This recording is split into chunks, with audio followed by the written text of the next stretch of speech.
Asteroid of fear.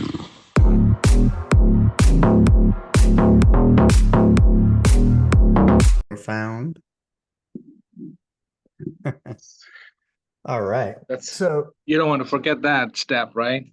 that's exactly right. I'm like, you never know. Somebody could say the most profound thing at the beginning of a conversation and it's not recorded. So, Yeah. but I have a general outline kind of comprised of your stuff from Podmatch. But yeah, we'll just talk about, I'll get a little bit about your background and how you got into it, what interested you in this, and then kind of how it's evolved and um yeah, kind of what reaches that passion and should be interesting because I used to manage clinics, ambulatory clinics, and we used to hold sleep studies at one of my clinics. So So you know a little bit about it. I do, I do. I don't know Yeah. all the details. And I'm a terrible sleeper, so Where are you now? Texas. Oh, okay. I'm in Nashville. All right. So, Nashville. How, that's will it fine. be, Richard, will it be done by 30 minutes max? 12:30? We can. Yeah. Is So that what you 30, okay. 35 minutes will be perfect for All us. right. Let's go for it. You ready? All right, Rachel, let's go, buddy. All right. And how do you say your first name? Bijoy. Bijoy. Okay. All right. Welcome to another episode of the Men of the House podcast. And on today's episode, I have Bijoy John, and we are going to talk about sleep. And as you might remember, I've had a guest on previously discussing sleep, but today we actually have a physician whose specialty is sleep medicine. So very interested to talk about this. How are you doing today, Bijoy? Hey, great, Richard. Thanks for having me. Sleep is one of those things that's very underrated, but it is the superpower that we have. And I mean, my personal goal is to make sure many people realize the power that we have within ourselves, because once we discover and unleash this power, we are like super performed, superchargers.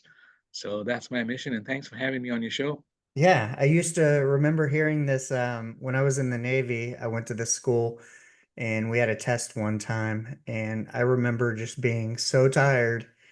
And I was like, okay, I'm not going to study anymore. I heard this quote called better rested, better tested. And I'm like, I'm just going to go for sleep. And I did. I went for 7 hours, which was kind of a lot at that time, and did well on the test. And so ever since then, I've been kind of a fan of, you know, I've got my master's degree, so in studying for some of that, it was like, at what point does information stop coming in? But how did you get into sleep medicine? So you're a physician. Did you always want to grow up and be a physician? And if so, what kind of physician did you want to be? And then how did it transform into sleep medicine? Great. So I have a similar experience. So right when I was in med school, I went to med school when I was 17. So, the exams, a constant part of my life. I have four Mhm. medical specialties. So early on, if I slept better, I took the test better. So, but this is in the 80s where sleep was not talked about. My mom always talked about sleep. So I realized if I, better rested, better tested, right? So when I sleep well, I did, perform well. So I was like, there's something about this. So what happens when you sleep better? Your memory is all organized. The brain gets a chance to put it all, whatever the information you learned, you kind of organize this and you're able to reproduce it better. So if you don't get a chance, those memories are not consolidated. So that's the answer.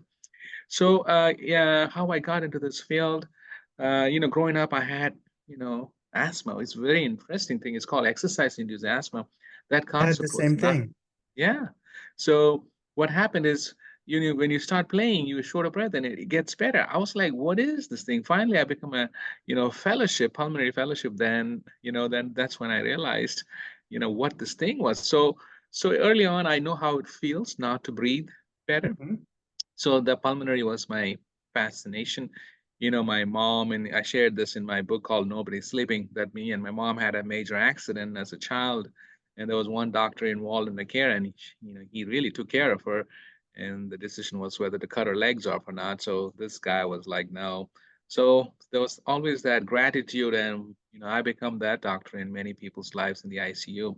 Sleep was always a part. I've been practicing this since 2000. Oh, well. But 5 years ago, I just left after 20 years in practice, I left the intensive care unit and just said, hey, I'm going to focus on my real passion. In the past, it was 6 months to see me. I was a busy lung doctor, ICU doctor. Sleep always gets in the back burner. Right. But even in the ICU, I saw that if you let people sleep better, they heal better, right? So people, we wake people up all the time, unnecessarily sometimes, to check the blood Hmm. pressure and all that. So I started my own clinic, wrote this book, and I'm over here promoting. So that's how I evolved since starting med school in 1987, knowing the power of sleep. And here we are in 2024. I am completely immersed in this passion. What do you think has changed in the world that's kind of, I mean, I kind of have some ideas, but, mental health is being talked about a lot more these days. Yes. And it seems like sleep also is one of those things because, Mhm. I came from an emergency room background. And Mhm. then when I went into management, I started managing ambulatory clinics, and we would have visiting specialties because I did primary care and urgent care. But we actually would have sleep medicine come. And in my clinic, we had 2 bedrooms set up for sleep Sleep studies. studies. And Mhm. that was 2015. And that was, you know, I assume I probably imagine that sleep studies went on, but it definitely seems to be catching on a little more importance with the world. Because like I have this Whoop band that Mhm. actually, helps track sleep. People wear the Aura Ring. I think Apple Watches have some functions, but do you have any theories as to why sleep is kind of more talked about now, more open? So sleep is mysterious, right? Ever since the advent of the cell phone popularity, 2008, 2010, we have compromised our sleep, right? Because to get that extra few hours to be on our devices, we compromise the time to sleep. But it catches up with us, right? The Hmm. hustle culture is hustle, hustle, hustle, compromise on your sleep.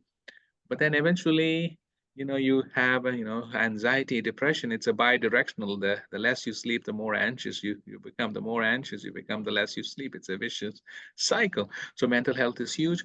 So what really also dramatically changed was COVID. The Hmm. COVID has its own problem with sleep called coronasomnia, right? People are afraid of getting the virus, or you doubt your partner or your friends, so you worry a lot.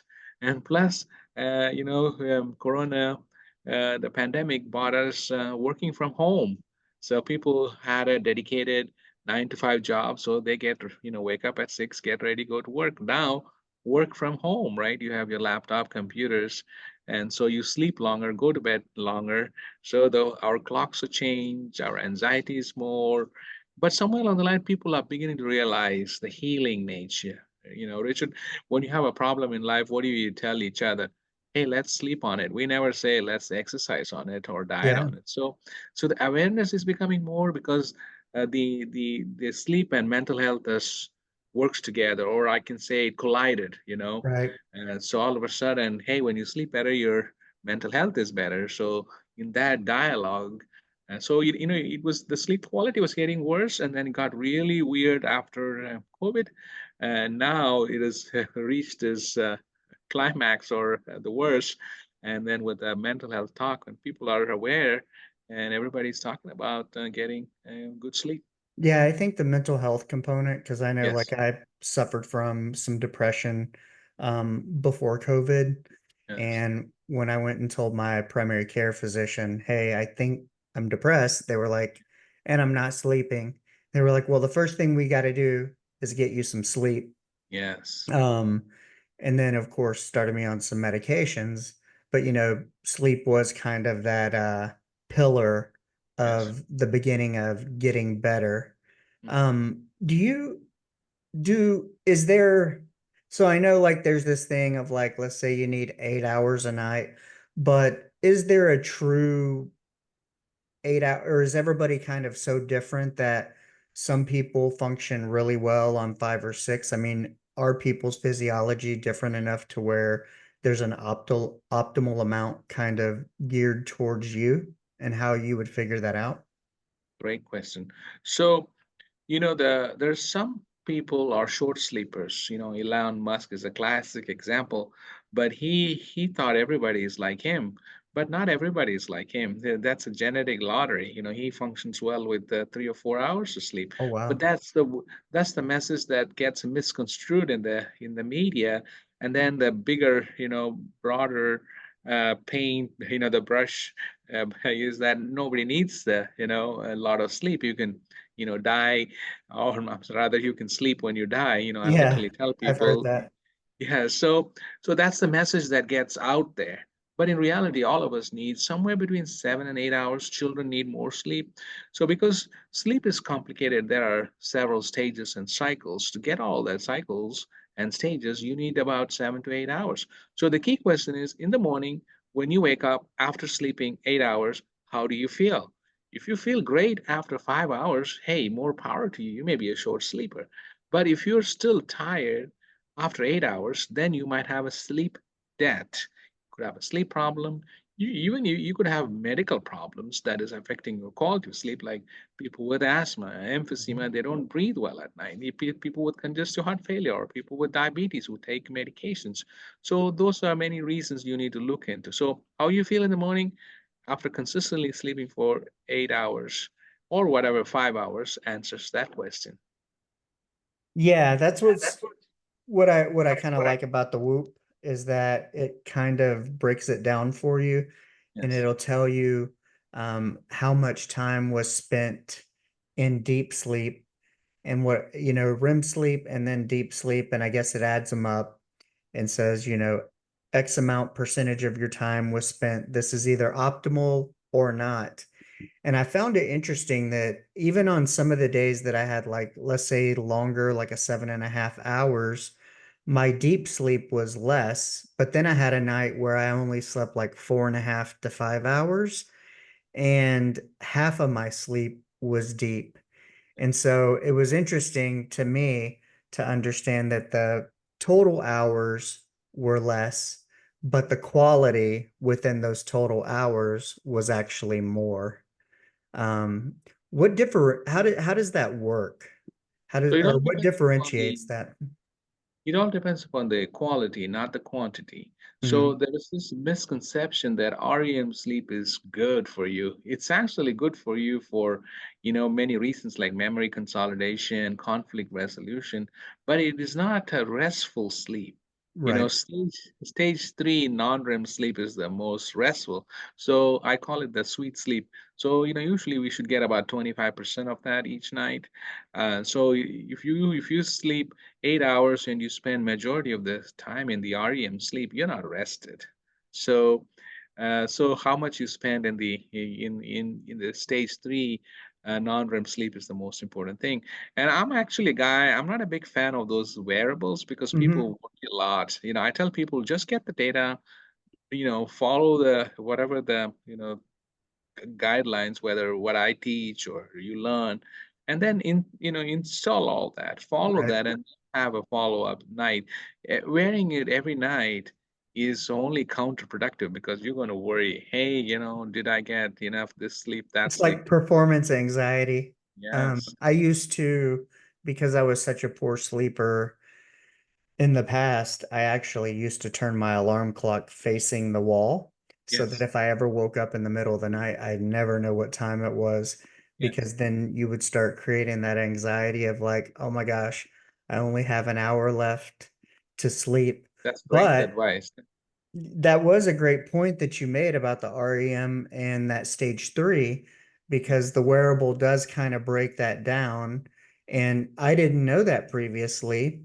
And so kind of understanding that for anybody who does wear that, understanding that that stage three is actually probably more important than the REM is kind of a big factor.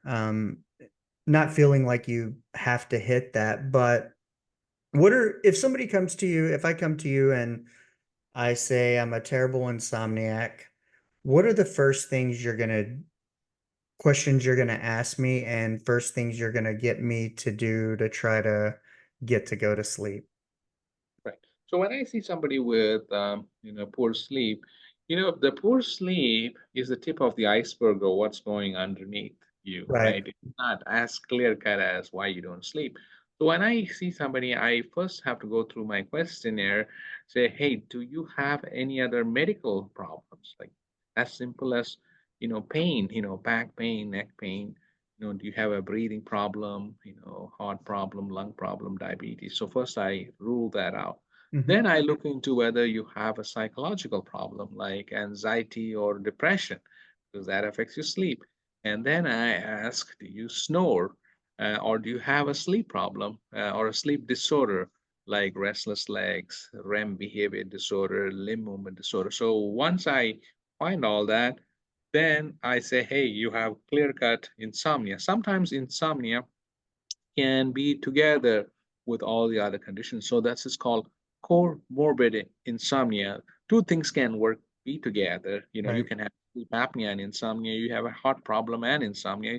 They can be together. So within the first 15 minutes, I make everybody fill a sleep questionnaire. I know, well, what's your sleep score. Then I know how sleepy you are. So that's when I come to.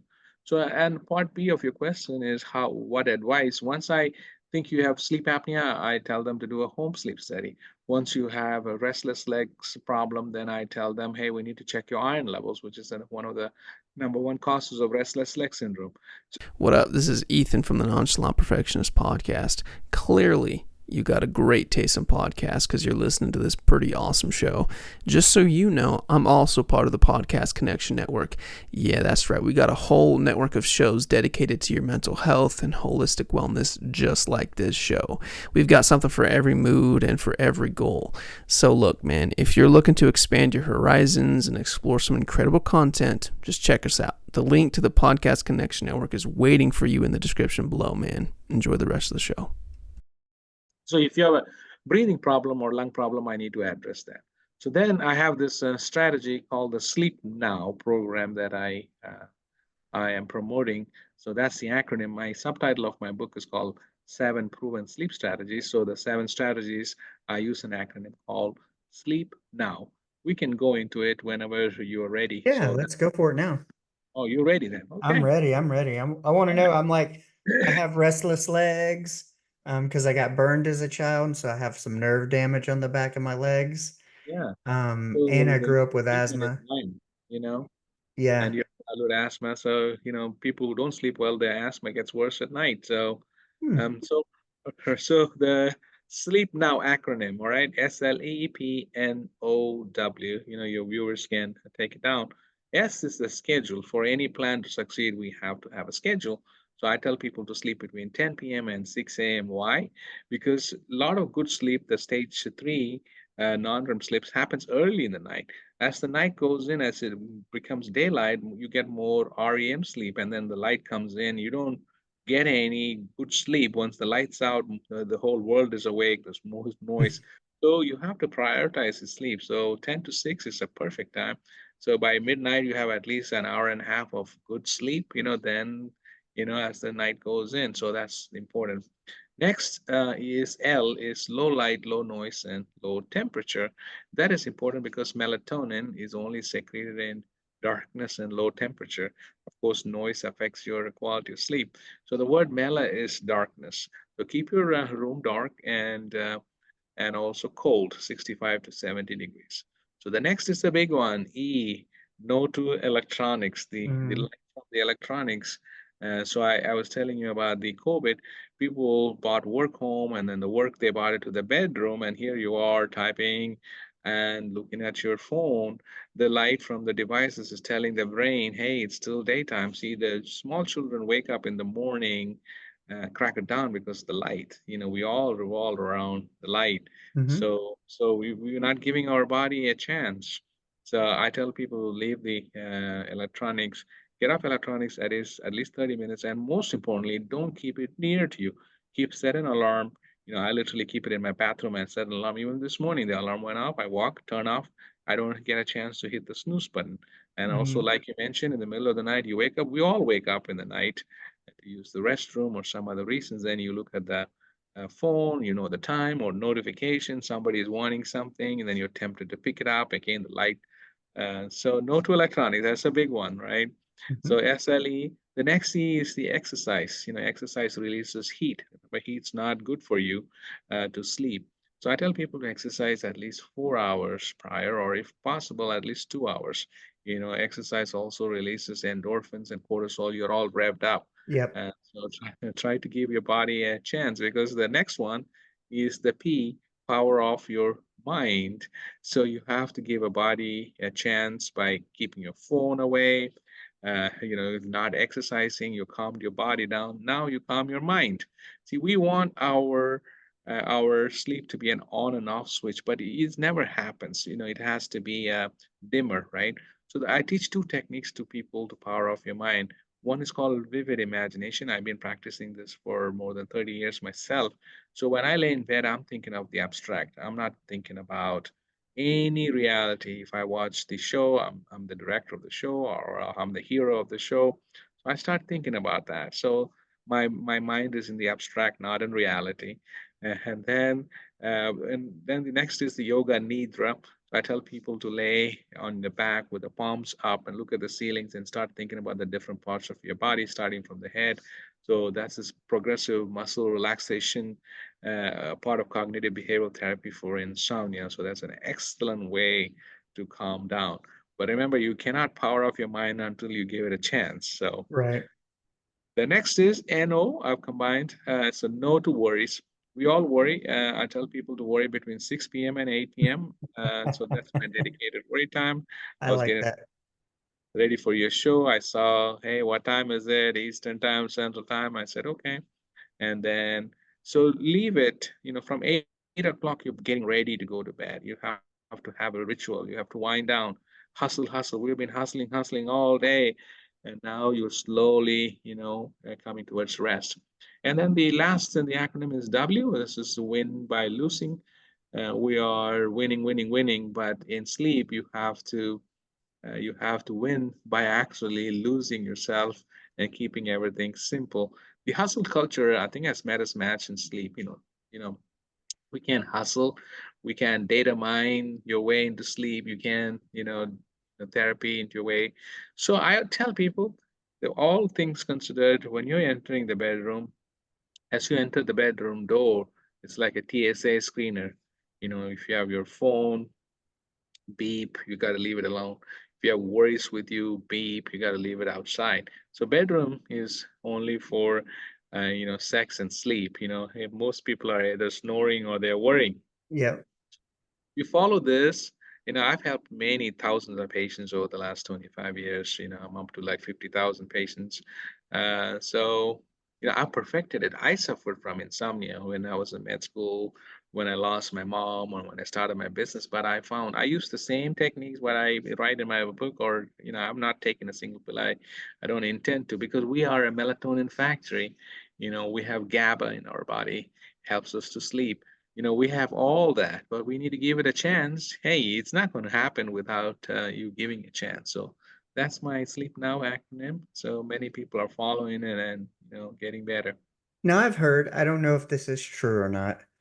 I find it to be kind of semi-truthful for myself, but I actually fall asleep easier if something is on in the background because I feel like my mind is too busy.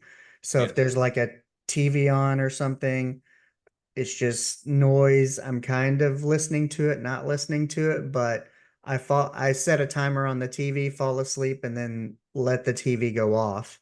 But is that true that some people fall asleep easier, that Yes. occupies the mind? Yes, I've been always sleeping with a white noise machine, Hmm. always. In the past, it was the fan. Now we have my wife wants one. She He's a kind of like a light sleeper. Women in general are light sleepers. That's why I dedicated a chapter for women in my book. So white noise machine is excellent. I like soothing music. I like meditation. But the key here is you have to do it outside the bedroom. So most people have Okay. their things on and they keep your phone next to you. So get in the mood, leave your phone so that you're dragging your phone with you even when you're listening. You're looking at other things. You're revving up your mind. And so it's I to answer your question, white background noise machine is excellent. Meditation music is excellent. Podcasts, everything is excellent, but don't tether yourself with a device. Would you, knowing all that you know about sleep, do you think there will ever be any, um, how do I word this? Any shift, any desire to shift, or people taking a look at, let's say, like medical residency and the training?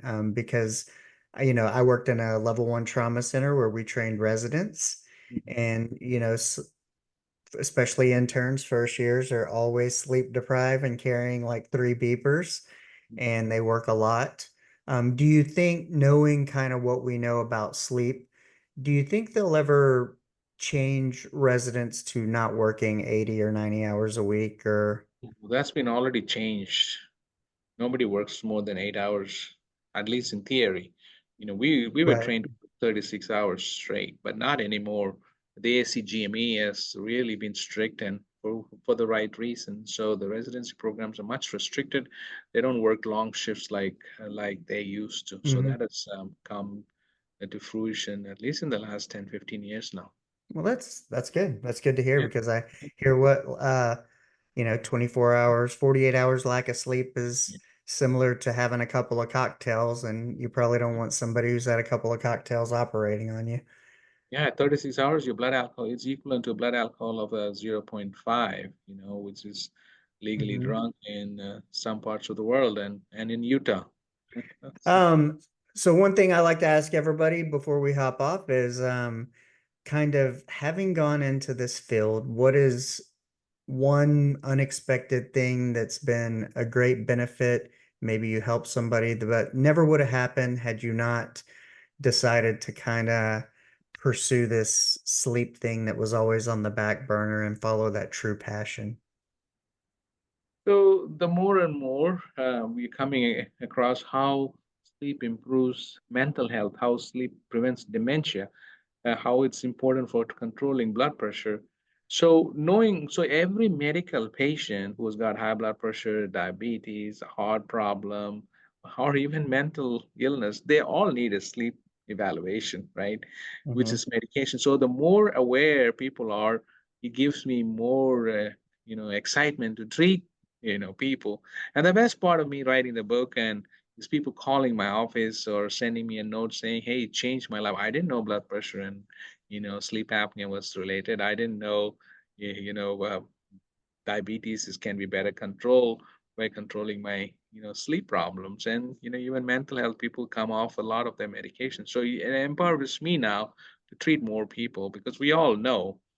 So the challenge on the other side is it doesn't hurt like a toothache. People put it away. Right. "Oh, we can do it tomorrow. Or you can take melatonin." And I'm anti-melatonin and all that because we are the melatonin factory. So we don't need any of those medications. Yeah, that's the one thing I take the Ollie sleep gummies. Sometimes I don't have to take them all the time, but whenever I'm able to sleep without it, um, I get really excited. Yeah. Um, and then sometimes I'll use a cannabis edible to sleep, and that kind of helps. But there's nights where I've had some of my best sleep scores with no Ollie sleep gummy and no cannabis gummy. Yeah. Um, There's any of those things does not improve sleep. It actually worsens sleep. It relieves anxiety. That helps you to sleep better. Cannabis and marijuana, THC is all does not. It actually worsens sleep. It only helps you by relieving your anxiety. So, so it's it's bad for sleep. interesting. Yes. Interesting. Yeah, Yeah. and that's part of, you know, kind of wearing a wearable, talking to people like yourself, and learning more because I know, like, for me, the ultimate goal is um, to have some sort of routine where I could sleep naturally and, get a process down. Because I already wake up pretty naturally. I Yes. don't need an alarm clock, and I'm kind of thankful for that, and it's kind of consistent. But yeah, the getting to sleep is the hard part that I want to perfect. And I'll just continue to work on it. But thank you for your time today. And I just want to be a good steward of time for you. And yeah, I appreciate all the information. And again, like my last sleep conversation, it will be me trying to put this into practice once again and see if I can't get myself on a better sleep routine, and hopefully the listeners do the same. But, as you've mentioned here today, it seems like many of our issues can be fixed with a combination of sleep and also diet, we know. So they're Yeah. all kind of connected. Yeah, sleep and diet, a huge relationship because when you sleep well, the leptin ghrelin ratio is pretty normalized. Sleep is the foundation for fitness, weight loss, and everything. So that's why I decided write a book. It's called Nobody's Sleeping: The Seven Proven Sleep Strategies, and I have my website called Sleep Fix Academy, and I'm known as Dr. Sleep Fix on all the social media platforms, and it's growing. People are receiving my messages. I'm excited every day. I'm doing this short reels and follows Yeah. and shares, and it's well received because I know there's a lot of people are needing Hmm. this information, and there's a lot of information not backed by science out there. So I think that's what I'm passionate about. Being real and seeing many patients what works and what works not and how it works. And like I shared, I'm pretty straightforward. I tell people as is. And uh, medication is kind of like a tool to maybe get you something temporary, but ultimately you want to, it doesn't want to be a long-term fix, correct? right, yes. So if you have like an infection, you need to take the antibiotic because our body is lost that battle. But for sleep, see, the human hormones that we secrete to sleep, it doesn't come as a big dose. It's in pulsatile fashion. It gets a little bit and then a big rush, and then it's related to the core body temperature. But anytime you take a medication, your body gets tolerant to it, just like alcohol, right? So you Mhm. need the receptors get down regulated, and then you need more alcohol. You might have a buzz with one glass of wine, and then tomorrow you need two. So same thing with medication. So if we have it, right? So if you take it from the outside, well, that only creates tolerance. I completely agree. I do use medication for short periods of time, like somebody's dealing with grief or situations in their lives, but I wean people off all the long-term medications. Yeah, definitely. That's the hardest part. And I think especially for people who have those overactive minds and attempting to get to sleep. And so kind of like you said, setting that ritual and several hours before, stop the worrying, cut off Yes. the electronics, and Yeah. kind of like you said, make it a routine of a kind of a slow burn into the process. And that's something I have to work on. I think we live in this instantaneous world where we're almost expected to turn things off and turn things off in an instant. And Yes, sleep has found our match. yeah, Still culture has met its match. You have to work it. I say it's like a seven-course meal. You have to have your, salad, your drinks, your yeah. appetizer. You can't go straight to the meat. It doesn't happen. There's no way out. But if you work hard at what I told you, the steps, Mhm. you do it for like 2, 3 weeks. People are during that 2, 3 weeks, they are unhappy with themselves. They're unhappy with me. They call some of them cussing. But hey, I said stick with it. By 6 weeks, they're great. They're like, so that's why I have my own online program and my website called Sleep Now. Yeah. Got to Like, trust the process. yeah, But stay tuned with it. I'll include all that in the show notes, and Yes, expect some people to reach out to you. But yeah. Well, again, thank you for your time, and I'll send you an email and everything with the release date and whatnot. But it'll be soon. thanks, Richard. I All right, really man. appreciate it. All Thank right, you a lot. man. You have a good day. Sleep well and be well, everyone. All righty. You too. Well, that's a wrap. I hope you enjoyed the conversation. Please remember to rate, review, and subscribe wherever you get your podcasts from. Remember, go out and be the person that you want to meet. Let's go.